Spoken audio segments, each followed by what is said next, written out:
Time doesn't exist, not the way you think it does. There is no invisible river carrying you from the past into the future. There is no cosmic clock ticking behind the stars. There is no one great now where the entire universe exists at the same time. What you call time may simply be the way your brain organizes a reality it does not fully understand, and that is much more terrifying than simply saying, "Time flies." Because if modern physics is right, then your past has not disappeared. Your future may not be an empty page, and this moment, this now, in which you are listening to this sentence, is not the center of the universe. It is only your local point of view inside a massive structure of space-time. Physicists have not found a universal clock behind reality. There is no absolute present that every observer in the universe agrees on. There is no master timeline that the universe uses as its official version, and that means something deeply uncomfortable. Maybe you are not moving through time. Maybe you are simply experiencing one tiny fragment of a structure that already exists. For a long time, humans thought time was simple. Newton imagined time as an absolute river, something that flowed at the same speed everywhere, for everyone. 1 second for you, 1 second for me, 1 second for a star on the other side of the galaxy. Beautiful, simple, convenient, and completely wrong. Then Einstein arrived and destroyed that idea rather brutally.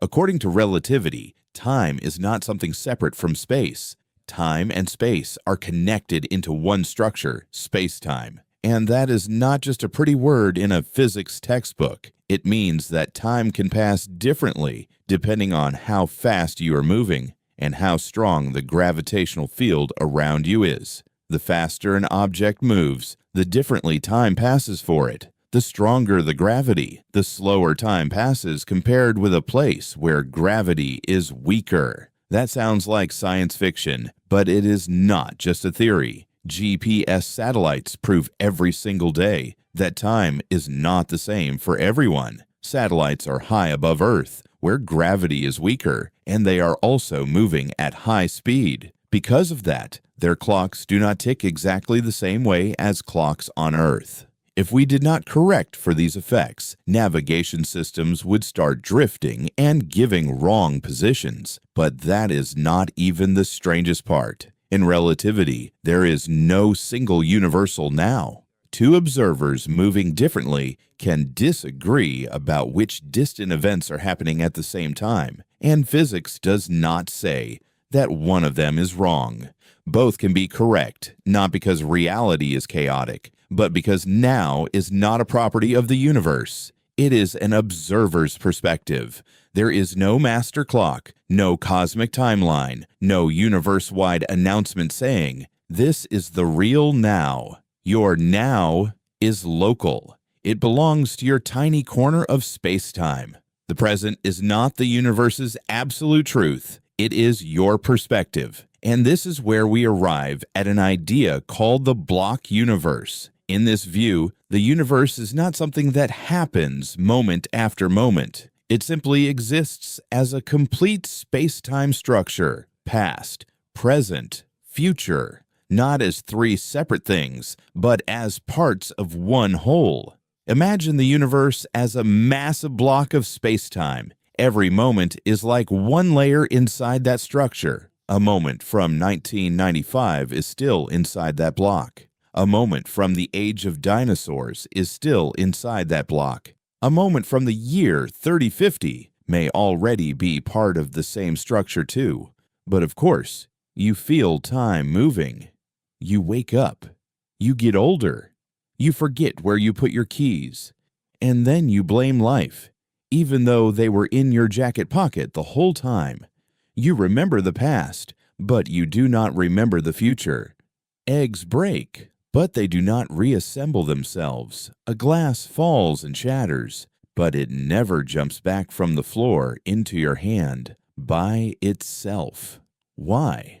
This is where we meet the concept of entropy. Entropy is the universe's tendency to move from an ordered state toward a less ordered state. Put simply, the universe likes mess. from order to chaos, from a clean table to a table covered with coffee cups, from a perfect egg to something you now have to wipe off the floor. The second law of thermodynamics says that in a closed system, entropy generally increases, and that is what gives time its direction. In physics, this is called the arrow of time. The strange thing is that many fundamental laws of physics work almost just as well backward. If you film a planet orbiting a star and play the video in reverse, it can still look physically possible. But if you film a glass breaking and then play it backward, your brain instantly says, "No, that is fake."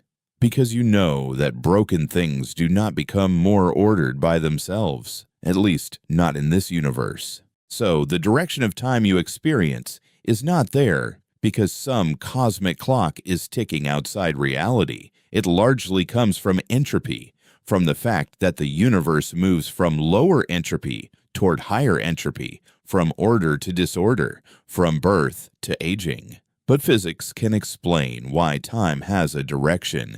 It still does not fully explain why you feel it. Why does it seem like you are flowing through time? The answer is fairly unpleasant. Your brain is not a window into reality. Your brain is an editing program. It takes signals from your eyes, your ears, your body, your memory, and your predictions. It organizes them, fills in the gaps, connects events, and then presents you with a story. You do not experience reality directly. You experience your brain's edited version of reality. And inside that edited version, there is a feeling that time is flowing. But maybe it is not the universe that is moving. Maybe it is your brain processing one moment after another. Your consciousness is not a smooth river. It is more like a projector connecting separate frames so quickly that you believe you are watching a continuous film. The present is simply the moment your brain is processing right now. The past is what your brain has recorded. The future is what your brain is trying to predict. And because entropy points in one direction, your mind builds its story in that same direction. That is why it feels like you are moving from the past into the future, even though, from a deeper physical perspective, maybe the entire block of spacetime simply exists, and you're only experiencing one small part of it. This brings us to a very uncomfortable problem. If the future already exists in the block universe, do you have free will at all? Or are you simply reading a script that has already been written into spacetime? Some physicists and philosophers argue that the universe may be deterministic, that everything that happens follows from previous states and the laws of nature. Others say quantum mechanics leaves the future open because, at the microscopic level, randomness exists. But even that is not so simple, because randomness is not the same thing as free will. If your decision is completely determined, that sounds terrifying. But if your decision is just a random quantum roll of the dice, that does not sound like freedom either. That sounds like the universe throwing dice inside your head. This is why the block universe idea feels so strange. It is as if you are a character in a book, completely convinced that you are choosing the next sentence, while the book itself may already be printed. But if that sounds depressing, there is another side to it. If the past still exists inside the structure of spacetime, then every good moment you have ever lived has not completely vanished. It has not simply been erased. It is there. In this view, those moments are not gone. They are part of spacetime. The universe may be like a massive cosmic archive where nothing is ever thrown away. That sounds beautiful, until you realize that the same archive also contains every embarrassing thing you have ever done. That is there too, engraved into spacetime, forever. So, time may not exist the way you think it does. That does not mean clocks are useless. It does not mean you can stop paying your bills. It means something deeper. There is no evidence that one absolute cosmic clock exists. There is no single universal now that applies to every observer. Time can pass differently depending on motion and gravity.